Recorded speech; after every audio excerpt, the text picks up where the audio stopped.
네, 놓치면 큰 코 다칠 만한 중요한 이슈들, 시장의 트렌디한 이슈들을 잡아내고 있습니다. MTN 이항영 전문위원과 함께하는 딱 이겁니다. 위원님 어서 오세요.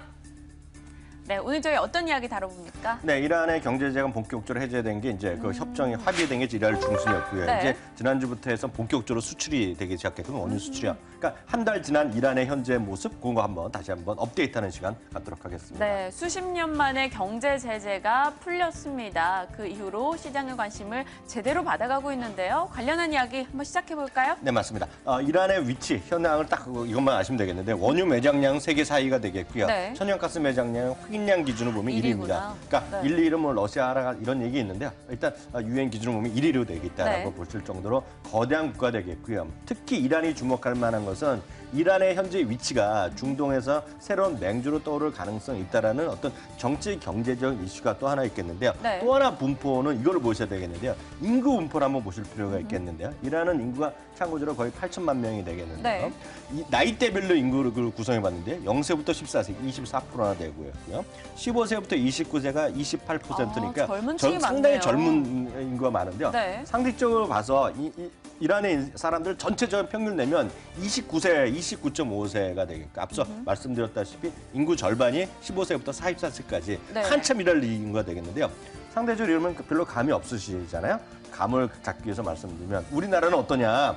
우리나라는 2015년 작년 기준으로 40.3세니까, 43세니까 상당히 나이가 우리나라 늙어 가지만 이란은 젊고 중산층에 아주 폭발적으로 많은 그런 네. 나라다라고 이해하시면 되겠습니다. 네, 자원 강국이기도 하고 인구도 굉장히 젊은 층의 인구가 분포하고 있습니다. 한마디로 경제력이 앞으로 좋아질 일이 남아 있다라는 거겠죠. 또 그 시장에서 수주를 따내려고 노력하는 이들도 있고요. 그렇기 때문에 이번에 박근혜 대통령도 이란을 곧 방문할 거다 이런 기사가 연일 나왔었어요. 네, 맞습니다. 박근혜 대통령도 지금 최종 날짜는 우리가 아직 공개가 안 됐는데요. 네. 5월 중에 지금 방문할 것으로 지금 알려지고 있고요. 그에 앞서서요. 이번 달 말부터 3월 초까지 해서 이란 테헤란에서요.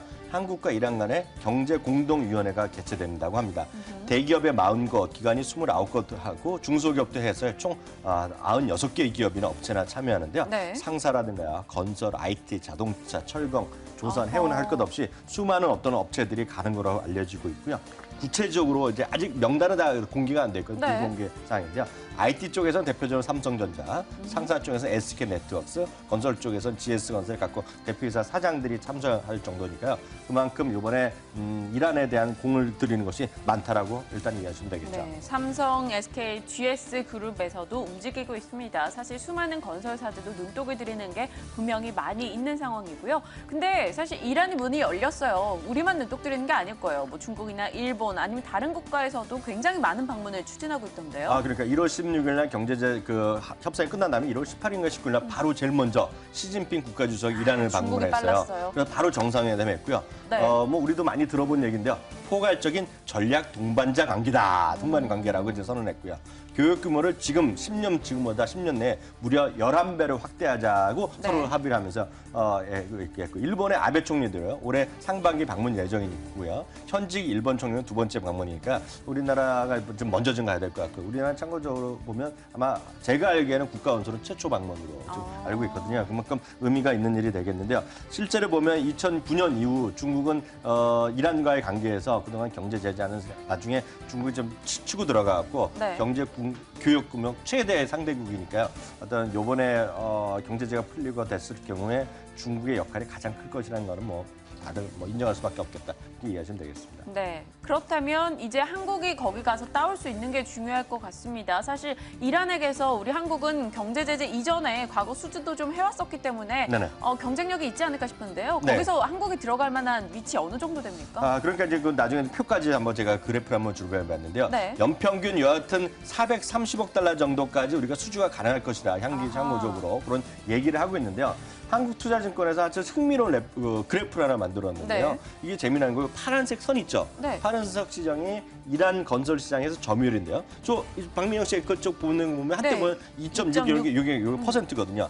16에서 18%까지 점유할 정도니까요. 네. 5개의 어떤 건설 물량 중에서 5분의 1개는 한국에 있다는 것인데 한창 상당히 유지가 됐었어요. 네. 근데 경제제가 지나면서 이거 제로죠. 왜냐하면 활동을 할 수 없었으니까요. 그쵸. 근데 올해나 내년 지나면서 지금 업계의 어떤 전망키가 한 7%까지는 확보하지 않겠느냐. 그러니까 7%도 상당히 큰 거죠. 그쵸. 10개나 12개 중에 하나니까 그만큼 이란에 대한 관심이 우리나라 건설회사를 중심으로 크다라고 이해하시면 됩니다. 네, 한국 업체들의 수주 점유율 10% 근접하게까지 크게 늘어날 수 있다 이야기를 주셨는데 그렇다면 구체적으로 좀 경쟁력 있는 네. 좀 그걸 따올 만한 기업, 가능성 높은 기업 어디입니까? 그걸 우리가 알 수는 없죠.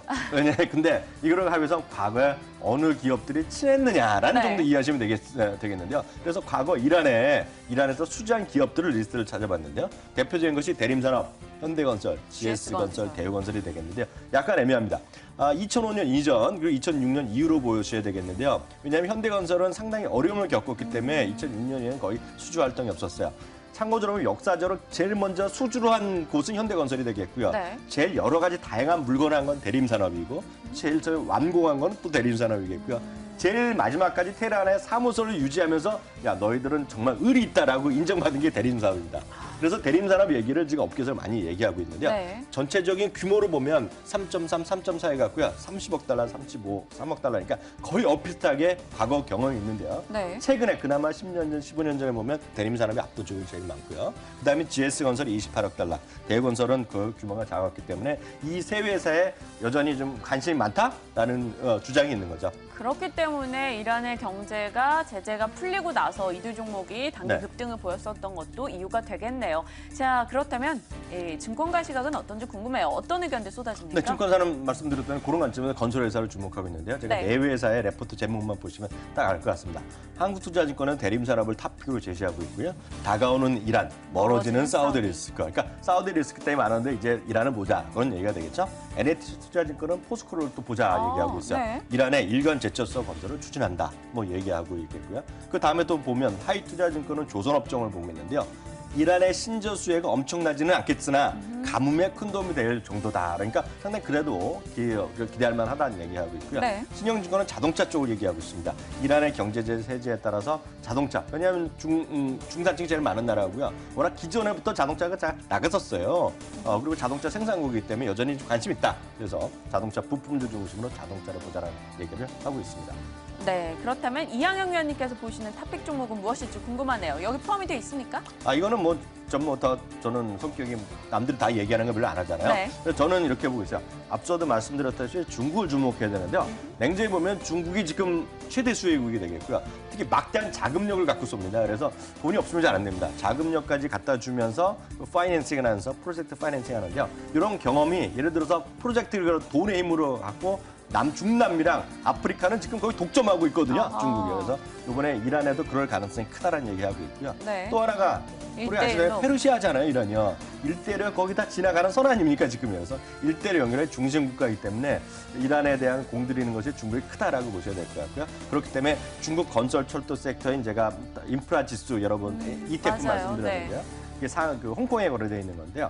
중국 산업 인프라 ETF 그런 게 우리 구하실 수 있는데요. 그걸 한번 보시면 좋겠다. 이거 딱 나오네요. 네. 중국 인프라 지수 ETF입니다.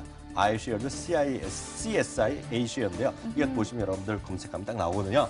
홍콩에서 상장돼 있는 거니까 이거 한번 보시면 좋을 것 같습니다. 네, 지속적으로 지난해부터 이 위원님이 이와 관련한 ETF 많이 이야기해 주셨으니까요. 점검해 보시길 바라겠고요. 하나 AS만 좀 해보도록 할게요. 이틀 전에 이 위원님이 말씀해 주셨던 인바디, 레드로버가 급등 흐름 보이고 있습니다. 그때 MWC 얘기 때였죠. 네, AS 맞아요. 한번 필요할 것 같아요. 이렇게 그러니까- 올랐는데 더 갈까요? 그러니까 모바일 월드 콩그레스 할 때 다들 스마트폰 얘기하는데 저는 그런 거보다는 인바디나 이런 것들 헬스케어라 컨텐츠, 보고 VR 이렇게 컨텐츠 이렇게 얘기했는데 그거 좀 올라가고 있거든요. 네. 인바디가 오늘 일봉인데요. 이렇게 좀 올라가고 있는데요. 이거 보면 장기적으로 보시면 여전히 괜찮다. 특히 이번에 월드 모바일 콩그레스 핵심은 다시 말씀드리지만 헬스케어 기기. 그래서 네. 요거랑 그때 아이센스도 같이 말씀드렸는데요. 그런 쪽 흐름이 좋을 것 같고요. 레드로버. 레드로바는 오늘 흑자 전환 때문에 갑자기 저도 깜짝 놀랐어요. 9%, 10%. 이제 말한 날부터 주가 푹 올라가잖아요. 네. 근데 저는 이런 것까지 모르겠고 이런 거죠. 이거 역시 VR인데요. VR의 가상현실의 핵심은 영화랑 애니메이션인데요. 디즈니가 올해 서너 개의 그 VR 관련된 애니메이션 발표할 가능성이 있고요. 네. 그거에 관련된 꼭 레드로버가 한다는 것이 아니라 그런 애니메이션 관련된 기업이 요즘 다시 미국에서 주목받고 있거든요. 그래서 레드로버 제가 말씀드렸는데 올라가네요. 네, 좋습니다. 앞으로도 추가적인 이 상승 여력은 남아 있다라는 판단이니까요. 좀 잘 살펴보시길 바랍니다. 오늘도 트렌드한 이야기로 시장 이야기 꾸려봤네요. MTN 이항영 전문위원과 함께했습니다. 위원님 고맙습니다.